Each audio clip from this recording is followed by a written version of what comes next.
看到网友们的评论，我才知道这些标准的下犬式瑜伽动作。他的动作让我萌生了一个想法。你看，这不就有用武之地了吗？虽然他不会看门，但是当过茶几还是不错的。这下班回家往沙发上一坐，他练他的瑜伽，我喝我的茶，互相啥也不耽误。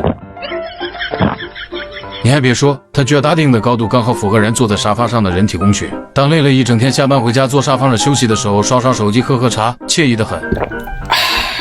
只不过我这张狗狗茶几还不是特别稳定，还是有一定危险性的，尤其是对人类呼吸道有一定刺激，因为它是喷气式茶桌，极有可能把杯子摔了，泄漏源堵得不及时，还特别容易把人熏晕。